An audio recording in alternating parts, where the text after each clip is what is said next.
ఒక పెద్ద ఆయన, ఒక పూజారి గారు నన్ను అడిగారు, ఏమిటి సార్ మీ క్రైస్తవులు ఆడవాళ్ళని తెల్లచీర కట్టుకోండి అని బలవంతంగా బోధ చేస్తున్నారు.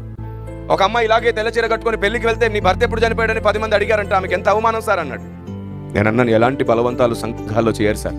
నేను విన్నాను సార్, మా పల్లె గ్రామంలో తెల్లబట్టలు వేసుకుంటేనే భక్తి అని ఆయన చెప్పాడు. నువ్వు నిజంగా భక్తి అయితే తెల్లబట్టలు వేసుకో అని చెప్తున్నాడు, లేకపోతే భక్తులే కాదంటున్నాడు. నేను అన్నాను, పొలంలో కలుపు ఉంటుంది, పొలం అంతా కలుపు కాదు. కొందరు అవగాహన లేక వారికి తెలిసిందే నిజమని బోధిస్తుంటారు. క్రైస్తవుల్లో మీరు చూడండి, దాదాపుగా 90% మంది ఏం తెల్లబట్టలు ఏం వేసుకోరు, ఓ 10% మంది వేసుకునేవారు ఉంటారు. అలాగని తెల్లబట్టలు వేసుకుంటే తప్పేమి కాదు సార్ అన్నాను. మరి తప్పు కాకుండా ఎలా పోతుంది? స్త్రీ భర్త చనిపోయినప్పుడే తెల్లబట్టలు వేసుకోవాలని భారతదేశ సాంప్రదాయం అన్నాడు. అప్పుడు నేను చెప్పాను, మీ ఆశ్రమాలలో మీ మఠాలలో చాలా మంది స్త్రీలు కాషాయపు చీరలు, పురుషులేమో కాషాయపు బట్టలు మాత్రమే వేసుకుంటారు, ఎందుకండి అని అడిగాను. దానికి దీనికి ఏంటి సంబంధం అన్నాడు. సంబంధం ఉంది అన్నాను. ఏంటా సంబంధం అన్నాడు. అప్పుడు ఆయన చెప్పమన్నాను. ఆయన ఏమన్నాడు తెలుసా?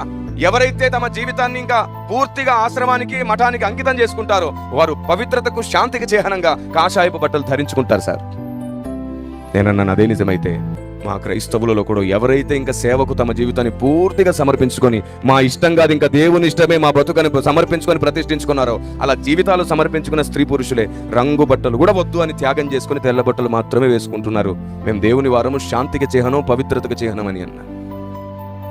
అది ప్రతిష్టకు సంబంధించింది, భక్తికి సంబంధించింది కాదు, సమర్పణకు సంబంధించింది. ఆయన నమ్ముకుంటే తెల్లబట్టలే వేసుకోవాలనే రూలే లేదు. కానీ ఆయన కొరకు బ్రతకాల్సి వస్తే, సమర్పించుకోవాల్సి వస్తే, ఇష్టాలను కూడా సమర్పించుకోవాల్సి వస్తే ఇదిగో అలా బ్రతకండి అని. అప్పుడు ఆయన వెంటనే నన్ను అడిగాడు, మరి అంత సమర్పణ మీకు లేదా? కిరణ్ పాల్ గారు ఇంత పోరాటం చేస్తున్నారు, మీరెందుకు ఎప్పుడు షూటు బూట్ వేసుకుంటారు అన్నాడు ఆయన. నేను ఆయనకి చెప్పాను వెళ్లే ముందు, నేను 4 గ్రామాల్లో 4 ప్రాంతాల్లో మాత్రమే కాదు 4 దిక్కులు పనిచేస్తున్నాను. ఎందరో పెద్దల ముందు, అధికారుల ముందు దేవుడు నన్ను కూర్చుని పెడతాడు. కాబట్టి వారు ముందు చూసేది పైరూపమే.